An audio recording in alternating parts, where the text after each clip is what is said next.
This is Rochelle from Atelier Rosenkrantz in Providence, Rhode Island, in the show Why I Built This on Premier Guitar. I have several.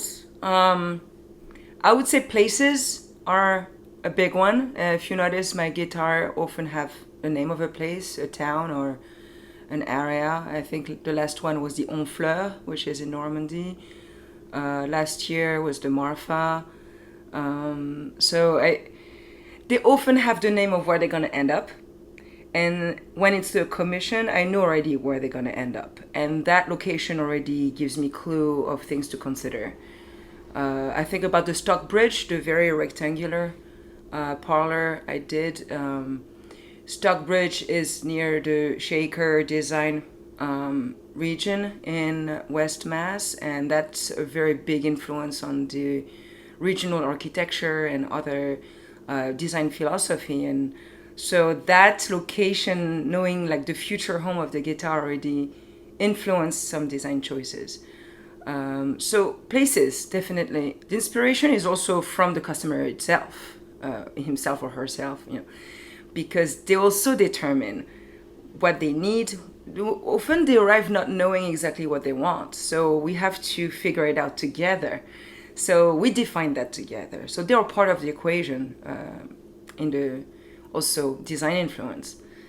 But like the biggest one in the last couple of years that was a big game changer for me is the Nature Lab at RISD. So I teach at the Experimental and Foundation Division at the Rhode Island School of Design. And we are very lucky to have for over 80 years a library of natural specimens, and they are studied for, you name it. Like students in architecture will look at bone structure for, carrying loads, or print students are going to look at patterns that happen in butterflies. I mean, even textile students will look at microscopic structure.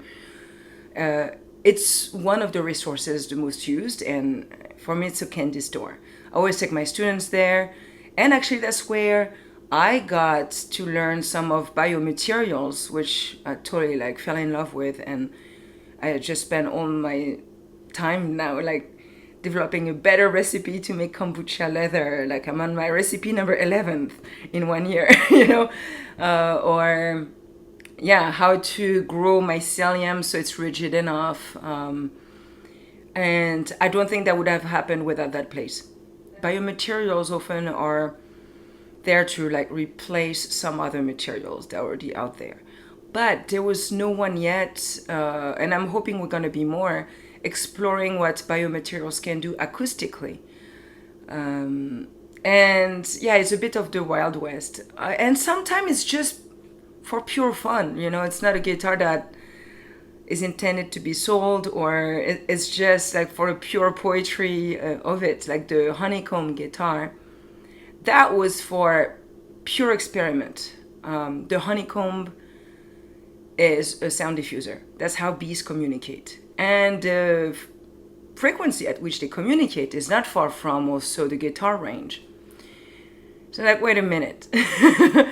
Are you telling me that if I put some honeycomb, if I infuse sound to honeycomb, it's going to diffuse it?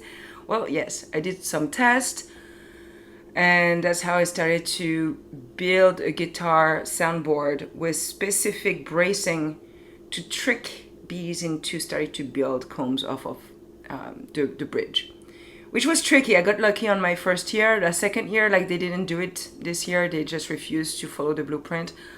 It was maybe the beginner's luck. But yeah, it's a guitar that might not last forever. That's biodegradable, but it is something that bees built from my blueprint, and then I finished it based on what they've built. So I feel like it's a collab, and it's very sculptural. So it was just for the pure poetry of it. I feel like they're very rustic, and not just because of the biomaterial, but even in my more traditional parlors, they tend to be open pores and oiled. There's something not precious, which I'm fine with. But I would say, okay, something that's a common denominator, number one, is they're all pretty bassy in the low end, and I think it's just I don't realize that, but as a bass player myself, I gravitate towards that sound, and maybe, you know, indirectly that's how I influence the sound of my guitar, because that's what sounds good to me. I do have favorite guitarists, but doesn't mean that my guitars are perfect for them. You know, I'm thinking, oh my god, Mary Halverson. Oh, I love the guitar that Flip built for her. If you get to see it from up close, it's amazing. And also Matt Rubendahl built her classical that's exquisite. Um, Paolo Angeli is from Sardinia. He's a genius. He has a baritone guitar that's a traditional Sardinian guitar that it's go-go gadget.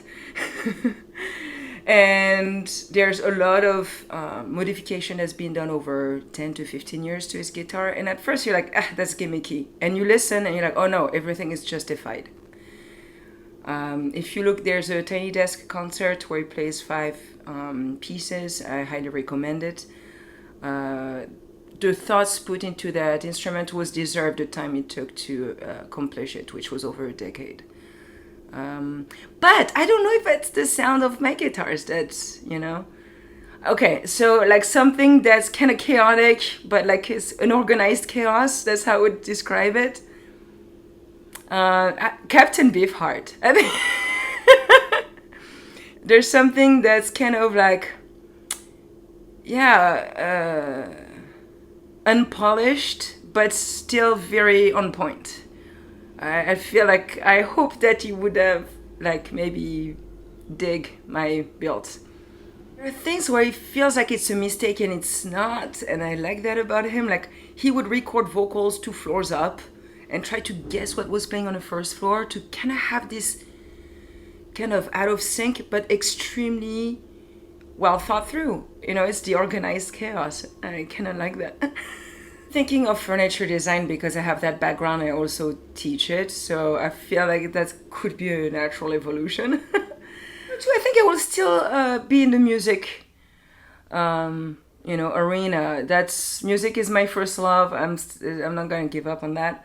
So probably like maybe chairs conducive to guitar playing ergonomically, maybe guitar stands that you know, can be good looking and foldable, because you know there's not that many of them out there. Or I don't know, maybe furniture for recording studios. I think I will stick to the music arena. It's gonna be a bit biased because I will say Passerelle, but so for those who haven't heard of Passerelle, it's a guitar accessory in bronze that I developed with Kaki King, that transform your guitar into a zithers. So you have a 6-string instrument that turns into a 12-string instrument. So unlike a capo that press down on the string, it lifts it up. And there, like if you place it at harmonic spots, then you can have a perfect fifth, or have, you know, to one side. Or if you put it halfway on the 12th fret, then you have twice the same notes.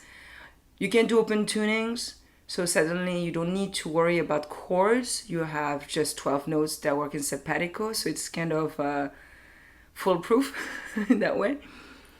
You can bow it because it's arched. You can hammer it. What's funny is like when